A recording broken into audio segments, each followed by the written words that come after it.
Okay. My name is Doug Okuniewicz. I am the chairman of the Senate Transportation Committee. That's the room we're in right now. With me today, I've got Mike Moyle. He is the Speaker of the House of the Idaho State Legislature. And it is March 21st, 2024. We are in the throes of, some might say, the death rattle, of this year's legislative session. First question I got for you is, why would anybody want to be Speaker of the House or the pro tem? You gotta be crazy. So you're crazy. Yeah, I'm crazy as heck. I think it's a challenge, right? Yeah. I like the challenge. When you're Speaker, you're always trying to solve problems, make things happen. So I like the challenge. I really do like the challenge. When I was talking to the pro tem about that, I asked him a similar question, and I think I prefaced it by saying the primary motivation, well, it must be, I think, from looking from the outside in, the two primary motivations I see are, one, you either get frustrated with the people who came before you, so you feel like you have to run, otherwise it's just going to be more frustration, and or the big one, I think, is that you have a better opportunity to steer policy, because the pay is not there. You're dealing with all the human resources issues that are the worst part of being an executive in a company or an agency or anything. So those must be the payoffs. Do you see that as true, or is there something else? No, there's some good payoffs. You're able to stop some really bad stuff. You're able to direct some stuff. But you got to remember, on the House, you're the leader of 70, and the magical number's 36. Right. And so you got to be really careful, because sometimes what you want to do as Speaker is not where the majority are at. And if you're not careful, you can end up getting yourself in trouble. And you saw that, Sure. You've seen that before in this building. It's really an extension of what it is to be a candidate or just an office holder. You've always got to be conscientious of your constituents. And so you've got two sets of constituents, essentially. You've got to get elected at home, Yep. so you got to be doing the job that those folks want. And then once you're here, you have to be listening and be responsive to at least a majority of your body. I agree, and remember, and you know this, Doug, everything here is not black and white. When I first got elected, I'm thinking, oh, this is just black and white. Mm-hmm. It's shades of gray all the way. It's shades of gray everywhere, and you've got to weigh things out. Is the juice worth the squeeze, right? Is there more good than bad? And you've seen that in Right. a lot of these bills we deal with. And as Speaker, you can sometimes help make that be a better deal, a better bite, a better accomplishment of what they're trying to do, and move the ball in the right direction. Sometimes, though, when you're Speaker, it's like being the dad, you're the bad guy, Right. Sometimes you just got to put your foot down. That's always uncomfortable, because everybody hates to tell people no. Right. But sometimes you have to do that. And you're dealing with all type A personalities. Yeah. You don't get a lot of non-type A's that decide to run for office, because it doesn't matter what position you have in the legislature, you have to put up with a lot to get elected, and even when you're elected, it's a weird position to be in life, where people think that, okay, you've signed up for this, so you're automatically agreeing to let us say whatever we want, whenever we want about you, whether it's true, untrue, or just horrible. Horrible, and you get accused of stuff. I mean, people say things about, I always like to say some of the rumors are true, but not all of them. People say things that aren't true, and they mislead you out, and that's tough, right? You got to have thick skin. We live in a republic, and one of the things that some of our constituents sometimes don't understand is the information they're getting is not always correct. Sure. And one of the things, that's why I said a bit about shades of gray. There's two sides to every story, right? Mm-hmm. And when you get here, you start realizing that sometimes what the people think's best for them is not what's best for them.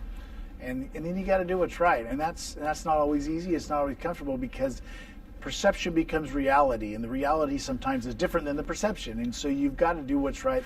You're elected in a republic to do what's right, and sometimes that gets difficult for some of our friends, because you get in that box, that conundrum. Well, speakers of the House and pro tems of the Senate, they take a lot of arrows from the public, a lot of times for things that you didn't even vote that way, and you're still getting in trouble for what came out of the body, and you get blamed for a lot of the stuff that happens in that body.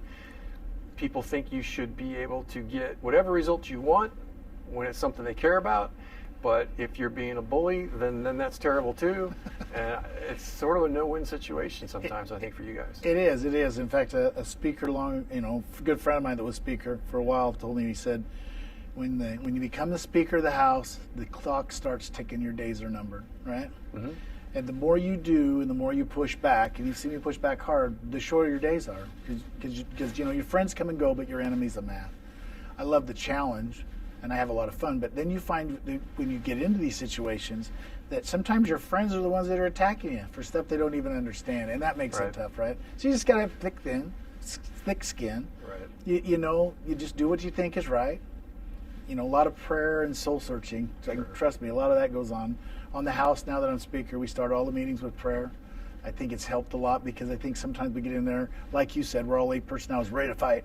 Sometimes you take a chance to thank God, and things go a little smoother. It helps your attitudes. It levels things out.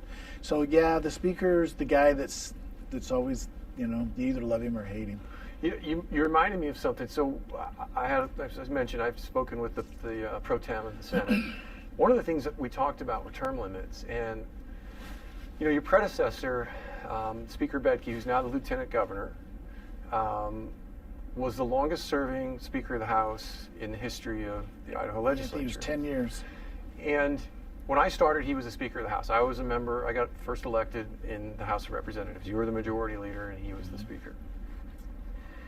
Do you think that a long tenure in either of the top positions in the legislature might then be actually benefited by our short terms? So, because there's some turnover, some of the people you can't keep happy perennially, yeah. Stumbling over that, but that you can't keep happy in perpetuity, let's say it that way. There you go. They turn over a little bit more rather than having 4-year terms or 6-year terms and things like that. I wonder if that would be one of the reasons sometimes our leaders are in leadership positions for quite a while. Well, I don't know the answer to that. I think it depends on the leader, right? And the leadership team. I think it's a team thing. I was thinking all things being equal. Yeah, but they're not really. They're not. But our founding fathers did discuss term limits. Sure. And their answer was that everybody ran every other year, including the governor at the time, by the way. And in those days, the legislature only met perennially every other year, right? Right. So every time somebody came into this building, they had to run for election. In years, they changed that later and let the constitutional officers to 4. But I've always felt that 2-year term, you do have a lot of turnover for the most case. But I've also learned through sad experience, and you've seen it, when you get here, sometimes it takes a long time to learn the game. And so you get that churn every year. This year we had half almost in the House, and I think you were close in the Senate. And so you have that learning curve. And that learning curve is good, but it can be bad, right? Right. Because you've got this dynamic where people don't know what they're talking about. It's true. And they vote wrong because they think it's one way when it's not, because they haven't been. It's impossible to know all the facts and all the details, and you can listen to testimony and you can read a bill and you can do research, and you're still just seeing a fraction of the iceberg. And that institutional knowledge for legislators who've been here for a while is priceless. And I've talked about this other times too, but you end up with, when you have tons of turnover, putting more and more power into the hands of the unelected agency people and bureaucrats. So because they have institutional knowledge and they know how to work around things, and that's just part of the tension that was built into our system by the founding fathers between the executive branch and the legislative branch. So it is there, and I'm going to ask you some stuff about that later too. But that I've noticed. So term limits, healthy, but there's some benefit. You've been in the legislature. I think you're the longest serving legislator right now. Right now. But if somebody needs to know something, they can ask you and you're like ChatGPT. You know a lot. Now, but that comes from experience, right? That's how you learn. But as with everybody, we have to take whatever you or anyone else says with a little bit of grain of salt. But as far as if we're just getting factual answers to an issue, it's nearly impossible to know everything. I mean, I sit next to Senator Guthrie in the Resources Committee, and we'll start dealing with water issues, in which I'm a complete novice. And so I have to ask a lot of questions so that I think I'm doing my job. And then I'll ask him stuff. I'm fortunate he's sitting there, but he'll ask a question or testify, and he'll pick up on something that I wouldn't even have known to ask the question. No. It's just hard to know until you've been here for a while. No, but you bring up a good point, because a lot of people, when I was new in the legislature, I went to the old guys, teach me, right? Yeah. I don't understand this. And a lot of that knowledge comes from that experience, like anything else. You learn from your mistakes, but you learn by having those experiences too, and those experiences help us grow. You did bring up another thing that I really, really think we ought to touch on too, is when we talk about term limits, you put the person with the most money in charge. You give power to somebody that's got money, and you give power, in my opinion, to the bureaucrats. One of the things that and you've seen me do this with rules through this, I've tried to bring in the rules. You've seen some of the things I've done. It's because I've learned that power, authority that those guys have in these agencies can get us in bad places if we don't control it, and it takes years to know what they're doing. I had an agency person one time tell me, "I'll be here when you're gone, and I'll undo everything you did." It's funny you say that. The pro tem had the exact same story. It happened. He was on a highway commission. Yeah, because they just say, "Hey, I'll outlive you, or I'll outlast you got to go you." for election every other year, and I'm going to get you." Isn't that funny that tension is so palpable? You can feel it. And it's one of those things that I've noticed, and it's I wonder about it, just sort of philosophically. I'm not entirely. It's curious to me how people who are largely the same kind of people, we all, for the most part, I think, have the same goals of trying to do a good thing for the people of the state, have such divergent views on how it's supposed to happen. And I don't remember my first or second year in the House. I was in a committee, and there was an deputy director of an agency testified on a bill that was coming through the committee, and when he realized he was losing, I think, the battle, he in my view at the time, I thought he had the gall to argue that, look, at the end of the day, representatives, committee members, this issue is more properly it's more proper that it be determined and decided by our commission and not you. And I'm just like, you've got to be kidding me. Did you not go to a civics class? They're not elected. We make policy, you implement. Now that's how I know it's probably a little overly simplistic, and we need to work with them. But that's what it is. They really feel like that, and like we're crossing their lines a lot of times. I'm fascinated by that, and I'm not so much mad about it as I am fascinated by it. No, I'm concerned by it. That's why you've seen me do. You've been in the House when I've been fighting what we call that House Bill 100 forever. We made good progress last year, and there's a couple of bills going through that will help us with the rules.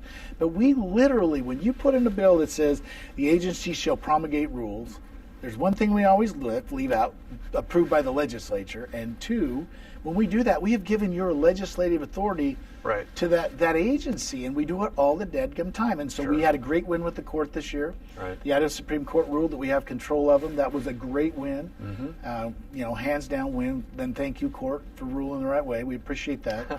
But we need to use that and bring back that authority. One of the things, if you've watched me as speaker, what have I done? I've been bringing back authority. Been trying to bring it back from the executive branch, trying to bring it back from those agencies, because we have, through the years in the legislative body, given it away. The Constitution talks about plenary power. The legislature has the ultimate power. And I think if you look at our three branches of government, the legislature is the one that's most close to the people and the one that should be the one being in control. And, and when we do what we just talked about with the rule in those agencies, we give it away and then we lose control of it. And we did that when I first came in the House. We clawed back a ton of power from the executive branch that time. And we're going to keep doing it. There's one thing, too, that we've seen on the House, the Senate hasn't been so much, but this year House bills tried to require every House bill that's an agency bill to have a legislator's name on it. If it has a agency head, I don't care, but I want a legislator on that bill because I want somebody saying, hey, this is a good idea. And we've found that a lot of that stuff they bring's gone away now. Rather than having... Because they have to justify it to somebody like you to carry before they get a hearing. Before they get a hearing, and it all of a sudden it goes away. And imagine that. Probably didn't need it then. Okay. So one of the things I think about from time to time is, and I hear it all the time, I hear people say, society, especially politics today, is so polarized. It's worse than it's ever been in history. And I'm not a historian, but I do read a little. And everything I've read about pretty much, at least in the segments of the U.S. history that I've spent time learning about, specifically around the times of our founding fathers, they were terrible to one another. They had newspapers that were specifically started and run by people for partisan purposes. They had anonymous authors. They had, this before libel and slander laws. They would say anything about anyone. Didn't have to be the truth. And they all hated each other. Yeah. Well, I shouldn't say all, but there was a ton of tension. Heck, they used to go shoot each other. Yeah, that's right. I'd go for a duel with a couple of senators. What do you say? Maybe that's why. That's a good. Let's do it. I'm in. But so I don't think it's worse today, but some people believe it is, and we're biased to what we're living, where we live, and at the time we're in. So with all of that said, what do you think? I mean, we got social media. They didn't have social media. Yeah, social media really concerns me because, I mean, and I saw that in my last campaign. My opponent said things that were totally not true. Well, welcome to the party, and pal. and they get away with it, right? And it frustrates the heck out of me. I want to say, that's not what it does, or this bill no, it's not what it did. But you got to have thick skin, and anymore with this AI crap, they can make you look like you said or did something you keep never hearing did. about it, but I haven't seen it done yet. I don't want to see it done. Yeah, I know. But so you see, you're right. But I think that tension's always been here, and I think that tension is what keeps our country great. I think that tension is what makes for better legislation because we sit in a room and disagree and have those arguments. Now we try to control it with the chair and the way we do the speaker and the pro tem and all that. But you've been behind these doors. We sit in there and call each other lots of names as we try to find a solution, and that makes for better. That churn makes for better legislation. The problem is, though, in the old days, and I say the old days because there was a time in our country that when we had those fights, then they all went out and shook each other's hand, right? Yeah. Or shot each other. But we don't have that today. Today you see us break into corners. And it worries me because we're splitting up our parties, we're splitting up our families, we're splitting up our country. We can disagree, but we got to quit being disagreeable. And I don't know how to fix that. I don't know how to fix that either because we don't always agree. And sometimes when you lose, I mean, I get madder than hell when I lose. I'm like everybody else. Yeah. But you got to remember the bigger picture. You're still friends. You're going to work with them tomorrow. I mean, Reagan tried to say that when he said, what was it? If he's your friend, votes with you 80% of the time, he's your friend. There's a lot of truth to that. Sure. I mean, but it's been like that forever. I think to hold out that it's ever going to happen is just sort of wasting your time or emotional energy. It's sad. It bothers me. I hate it as much as anybody when it happens to me or my friends. But I'm a little concerned about it never going away. I don't know the tension is a good thing, I believe, but it's what you do with the tension that gets you in trouble. Yeah. And I'll go back to what I said about Reagan. When you've got somebody that's with you 80-90% of the time, and you pick one subject and you throw them out of the window because of that subject, or you eat them up or whatever, you make it hard to have them help you the next time when you're on the same team. For sure. And then we eat our own. So that's just being effective. At some point, even the biggest bomb throwers on the planet have to learn that. Or they've got to decide they're going to be a bomb thrower forever, and that's it. But the bomb throwers don't usually win, right? And you see this. Well, bomb throwers are not typically policymakers. They make... There's some bomb throwers in this building, and you know who they are. Well, I know, but they're not typically... You can't typically throw bombs and actually be able to get enough support to get policy passed. You don't get anything done. Right. It's much harder. And there's another thing on that happens sometimes. Or the range of the policy that you can get passed or impact is narrow. Yeah. But a lot of times we swing for the fence, right? Yeah. How many times have you seen legislators, my way or the highway, this bill or not, or I'm not voting for this because of this one little piece? Yeah, they get 80-90% of what they wanted, and they still are, hell no. I've always felt that when you move the ball that much, right? Take the win and move the ball again. You've seen legislation. You've been here for a couple of years where you move a little bit each year. And I agree with everything about that. But I was thinking about the bomb thrower still. there's a place for them. A lot of people wish they were gone, wish No, everybody could just be nice. there's a place, But I I'll tell agree. you what, they might say something they shouldn't say. Let's just hypothetically say 9 times out of 10. But 1 time out of 10, they say something that nobody else is probably going to say because that it's pretty makes bad, but it sense. needs to be said. So I've had this conversation with friends. I'm like, having a bomb thrower or two is probably a healthy thing. If you're a bomb thrower, though, there's a way to throw the bomb where you don't make your friends mad at you, right? Well, and you're right. it makes it easier for me, for it- example, if they throw the bomb I was thinking, And you don't but have I'm to, never going to you don't have to say. catch it. No, I agree with that concept, but I also think that the way you've seen me throw bomb. There's nothing. not talking about you. No, but I'm using an example. You've seen people. I won't use me. Yeah. But you've seen people that come in and have talked to people, and you're sitting there and you're listening to them, and you realize they just kicked the crap out of them. They didn't even know what happened. Right? Right. They threw the bomb. But they didn't do it in a manner in which everybody walked out of there mad and offended and voting against each other and hating each other. Yeah. So, you want to talk about University of Phoenix? Not really. Okay. We can. I I don't think- know if that's. I don't know what's going to useful. happen there. I think that it was handled all wrong on the front end. I think that I've always been uncomfortable with any agency being able to go out and spend a ton of money and potentially get themselves on the hook for the state without legislative involvement. I know they're trying to set up that. They tried to set up that deal in a way that doesn't do that. But again, I think even that should have to go through legislative evaluation or be enabled by legislation. Absolutely. Our Constitution makes it clear you can't create these corporations.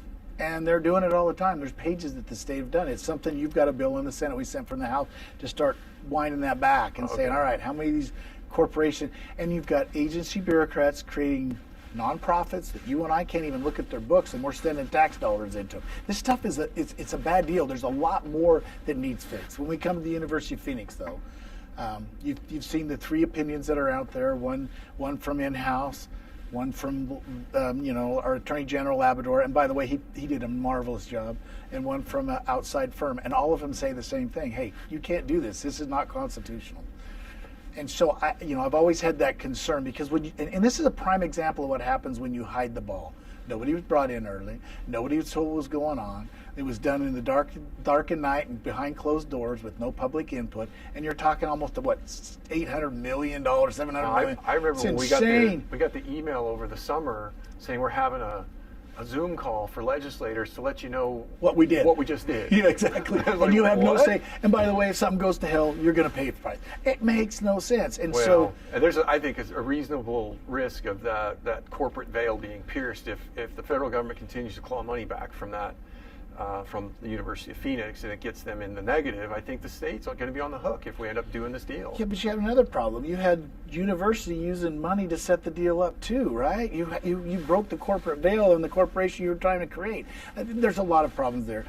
And I applaud the guys from University of Phoenix now trying to find a way to do a body corporate politic to try to do it right. Okay. I See, saw I that- have no inside information on it beyond that's- almost what we heard in the summer and then in the news. There's a draft out there to try to fix it, but I think that you still don't know the books.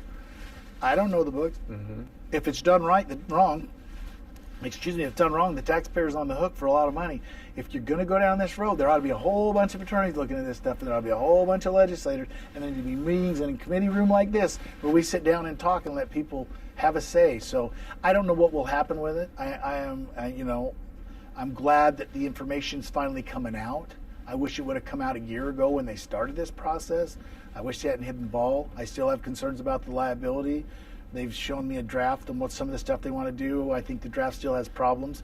So I don't know where we go from here. Yeah. But when you have something like this, I'd say proceed with caution. Could you imagine what would happen if, like you talked about with the liability from the feds, the stuff that's going on there? They may be the best purchase in the world. I don't know because I don't have the information. So we're getting more information now, and to their credit, they're starting to share that. But they should have probably done that on the front end and not where we're sitting now, where the legislature's about to end and you got 3 different, separate individuals saying, hey, this is unconstitutional, this is bad for the state of Idaho, hey, you can't do this.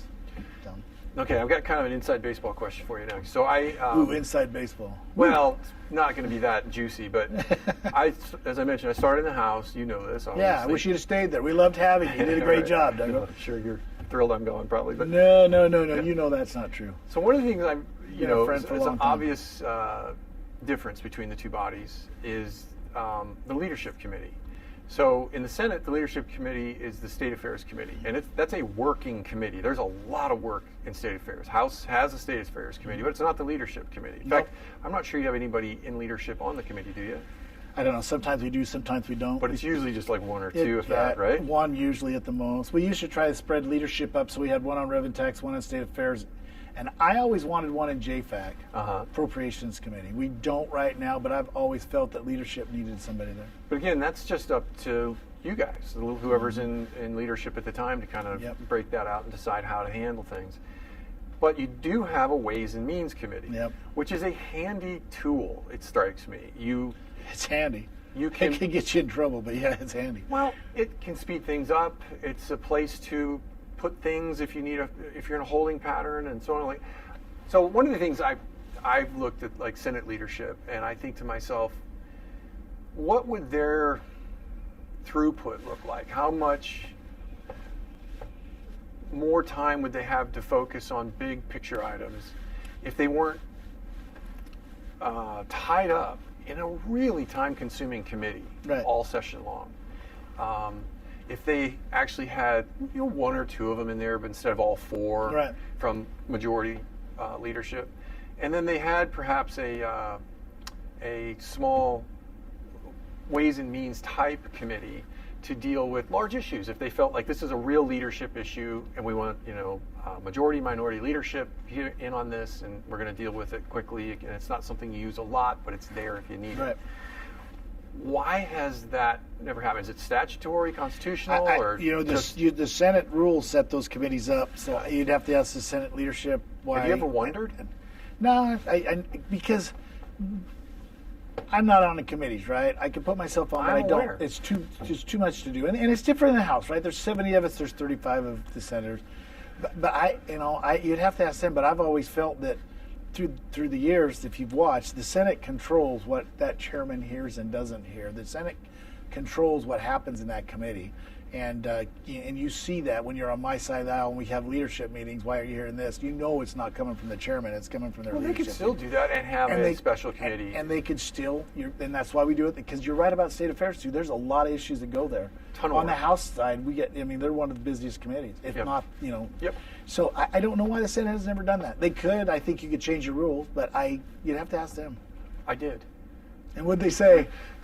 Hadn't thought of it, or at least the pro temp. Heck, I would have thought of that a long time ago. Pro temp has just always been like that, and and it might just be because there aren't as very many people, so you might not be able to break away from that committee anyway, because you sort of need to fill the seats. Well, but remember, Ways and Means is generally subject to call the chair. We'll move it in between meetings. We'll have them in the afternoon, early in the morning, whatever we do, get things done, get it out the door. Another thing the pro temp said, which I thought was interesting, is he said the Speaker of the House is the most powerful position in the legislature. He feels that's the case. I think so too. Because you run the floor, you can hold bills at the desk, divert them to Ways and Means or whatever, and that's different, obviously, than the pro tem. We have a member of the executive branch running our floor, which is odd. Doesn't get a vote. I made a joke with him about it. I'm like, is that because we just got to find something for him to do? Because when he's not available, the pro tem does it. Yeah. So it's interesting to me, and I'm just commenting on the differences of a new guy, or relatively new guy. And then the Speaker on the House has total control of the chair. Everybody serves at the pleasure of the Speaker, right? Right. The chairs. He mentioned that too. All the members of each committees. Yeah. And I've seen speakers in the past move them around. They I get sideways and move them out. I mentioned to him that when I was in the House, there was, although it never really happened, I don't think it happened when I was in the House. There was a more, you knew that you could be removed, and it was something that's in the back of your head. You feel a little safer over here in that respect. Not that I'm the same guy. I'm not out abusing my position or trying to tick people off, so I don't think it really matters much. But there was always a sense that in the House, if you misbehave, you're gonna get thumped. Yeah, well, in the House, I've tried not to do that, right? I haven't seen you do it. You still serve at the will of the whole, right? And you still got to do your decision. Now, will there be a day I do it? Yeah, and I almost did it this year actually. There's a couple of things that happened, but you still try to be that, that King Solomon, do what's right. How do you? Because my caucus is split, right? You see these, and they're going to change, and they're going to move, and just like you say, it flows like water. But you're still the leader of the whole, so you got to be careful how you exercise that power. Yeah. That you don't abuse it, but you still use it in a way that you're firm and fair. At the end of the day, they're voters of yours. Oh yeah. And as we saw, those are the most uncomfortable races, by the way. You're asking friends who are running against friends to have their friends vote for them and pick a friend to be the winner. It's just awful. Friends running against friends with friends choosing in a secret ballot is one of the worst experiences there. All to just catch abuse. Yes. Good So, boy. and that's why I've always felt it's got to be just because you feel strongly about policy and things, and so that's the reason you take it on, because it's, to me, hard to justify the benefit of it. It doesn't pay anything. Yeah, You've got human resources issues, and you're taking arrows left and right, even for stuff you didn't do, but your body is getting blamed for. Yeah. So you get blamed for the output of the whole group, even if you get outvoted. Yep. That's a big ask. I can tell you this: we are so blessed to live in Idaho. Yeah. And I love being in the legislature for the sole thing is two reasons. You have those bills, and you've done them where you've made a difference in somebody's life, and those are the bills nobody ever knows about. Right. Or where you can make a phone call and take care of a problem for somebody, and you just get that good feeling inside you did the right thing and you helped somebody. It's true. And then you have those times where you stop that piece of crap. You just stop the bad stuff. Yeah. But again, we're blessed to be here, and we all want what's right for Idaho. We just don't always agree. That's right. But it's and you know what it's like. You get in the game, and it gets in your blood. It's a lot of fun. Challenge. It is, to me. It's just interesting. It's an interesting life experience. I really kind of enjoy it. I'm not sure how much pain I want to subject myself to. I look at you guys, and I'm just like, there's 4 positions in leadership on both sides, and you're just like, unless you're almost the number one, and even then that's worse in a lot of ways. Why would you do it? Maybe one and two are the. I had a speaker years ago tell me something that was always stuck with me. He says you can be majority leader for a lot of years, right? Because, and Benke's thrived a lot of years because I took a lot of arrows for him. But you're not the main point of the spear. When you become speaker, that the clock, like I said earlier, the clock's ticking. You're now the point. Pro Tem pointed out that the majority leader position doesn't automatically flow to the top spot. It's like he said, most of the time, whoever's been a majority leader doesn't reach the top spot. So you broke the mold on that, and you were a majority leader for a long time, so you almost proved it right. Yep. But you've broken the mold on that, and I have never thought about that. But do you see it that way too in the House? No, it's the same thing because you're doing things, right? The top 2 are the ones that usually catch the most. Once you're in the top spot, it might be easier to get reelected. When you're in the second spot, it might be hard to get people talked into giving you the bump. Being in the second spot is easier than being in the top spot. Yeah. But again, you're still making those same decisions. You've seen it, right? Where the majority leader sometimes has to be the one that takes the arrows. Yeah. But when you have a good leadership team, and we've got a good leadership team on the House, we work well together, we talk, we're solid. We don't always agree, but we walk out of the room united, and we're more than willing to help each other out. You've seen one of the members of our team make some pretty hard votes for his district because it was the right thing to do. He's been stalwart. Being in leadership has not been easy for that individual, and you see that, right? But we're united, and it's working well. We're blessed. But it's not easy. But like you said, I wouldn't trade it for anything else. Can you look at other countries and what they have and what we have? Oh, for sure. We're so blessed. Yeah. So blessed. No, it's a really fun job. It's a really hard job. Any legislative position, and it's a really painful job. I mean, really painful sometimes. But it's very rewarding also. Yeah, no, I'm not saying it's like not life, it's that ups and downs. The funny thing is if I'd known what I found out before I ran for office, I don't know if I'd have run. But once you're in it, I think that's when you find out if you're going to be able to do it, because you're either going to get mad And flame out. And no, I got mad and fought. Right. So now, okay. Like I said, you'll flame out, or I was going to get Yeah, to that. you're You're gonna- You're going to want to do you're gonna ways. power through it. You're going to power through it and be better for it. And weirdly, you are. And it seems counterintuitive and maybe a bad way of getting better. But I remember when I first showed up on the House floor, and I thought, oh man, this is gonna be terrifying, right? I thought I won't be able to talk. There's, we don't have microphones and all that stuff. I was terrified. And then we had to talk, and I wasn't. And I thought to myself, what's going on? And I think one thing I could figure is that I felt like I must feel like I actually earned it. I really deserve it. You don't get here without earning it. Boy, I'll tell you, some people, you feel like they do. You feel jealous of it. Yeah. But, I've been fortunate lately because I haven't had too many I always bad have races. But my first one was rough. Yeah, I always have races, and I, they're not comfortable. Yeah. And one of these times, the clock runs out, and I hope it's not for a while because I'm having fun. But that also makes you stronger. Right. It makes you stronger. Yeah, and it makes it. This job is so tough, and we get so worn out by the end of the session. It takes me a few months to almost recover. Yes, and then if you've got an election, oh man, it's tough. It's tough, especially in that off year. Yeah. Good luck. Hey, thanks. I enjoyed the visit, Dougo. I'm glad you're here, by the way, my friend. Appreciate it. You're doing an amazing job.